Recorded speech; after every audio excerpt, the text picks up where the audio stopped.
মঙ্গলবার নবনির্বাচিত সংসদ সদস্য ও নতুন মন্ত্রিসভা শপথ। এদিকে আজ সন্ধ্যায় জামায়াতে ইসলামের আমির শফিকুর রহমান ও এনসিপি আহ্বায়ক নাহিদ ইসলামের বাসায় যাবেন তারেক রহমান। এ নিয়ে আরও জানাতে যুক্ত হচ্ছেন সহকর্মী আলিমুজ্জামান সাফওয়ান। তারেক রহমানের আজকের কর্মসূচি কি এবং নতুন সরকার গঠনে বিএনপির তৎপরতা সম্পর্কে কি তথ্য আছে আপনার কাছে জানাবেন?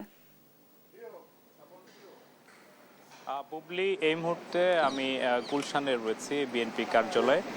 তবে এখন পর্যন্ত বিএনপি চেয়ারম্যান তারেক রহমান তার গুলশান কার্যালয়ে এসে পৌঁছাননি। তবে আজকে তার যে কর্মসূচি রয়েছে সেটি সম্পর্কে আমরা যতটুকু জানতে পেরেছি যে তিনি জামায়াত ইসলামের আমির ডক্টর শফিকুর রহমানের বাসায় তিনি সন্ধ্যা 6টার দিকে যাওয়ার কথা রয়েছে এবং তার সঙ্গে সাক্ষাৎ শেষে সন্ধ্যা 7টায় তিনি জাতীয় নাগরিক পার্টির নাহিদ ইসলামের বাসায় তিনি যাবেন, এমনটি কিন্তু আমরা এখন পর্যন্ত জানতে পেরেছি। তবে এর মধ্যেই কিন্তু আসলে নানা আলোচনা এবং গুঞ্জন চলছে বিএনপির মন্ত্রিসভায় আসলে কারা স্থান পেতে যাচ্ছেন, এবং বিএনপির পক্ষ থেকে কিন্তু যেটি জানানো হয়েছে যে তারা আসলে অভিজ্ঞতা এবং তারুণ্যের মিশ্রণেই তাদের যে মন্ত্রিসভা সেটি তারা গঠন করবে, এবং এরই লক্ষ্যে কিন্তু বিএনপি চেয়ারম্যান ফলাফল ঘোষণার পরে কিন্তু সংসদ সদস্যদের ডেকে নিয়েছিলেন তার কার্যালয়ে, এবং সেখানে তিনি সবার সঙ্গে সাক্ষাৎ করেছেন। অনেক নতুন মুখও কিন্তু দেখা যাবে মন্ত্রিসভা, এবং তারা কিন্তু শপথ গ্রহণ করবেন আগামী মঙ্গলবার সংসদ ভবনের দক্ষিণ প্লাজায়।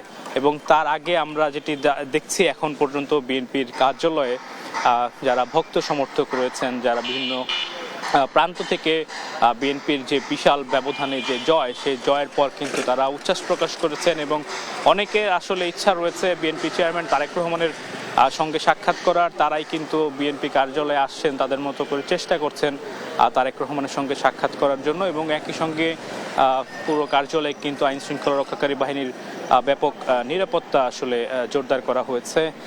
এবং আজকে আসলে আনুষ্ঠানিকভাবে বিএনপি চেয়ারম্যান তার গুলশান কার্যালয়ে কোনো বৈঠক করবেন কিনা সেটি সম্পর্কে এখনো গণমাধ্যমে জানানো হয়নি। তবে তার সন্ধ্যা 7টার কর্মসূচি এবং 6টার কর্মসূচি সেটি কিন্তু আমরা জানতে পেরেছি। তো আমরা আসলে এখন অপেক্ষায় রয়েছি গুলশান কার্যালয়ে। বিএনপি চেয়ারম্যান কখন নাগাদ তার কার্যালয়ে এসে পৌঁছান, তারপরে হয়তো তার আজকে সন্ধ্যার আগে যদি কোনো কর্মসূচি থাকে সেটি কিন্তু আপনাদেরকে আমরা জানিয়ে দিতে পারবো।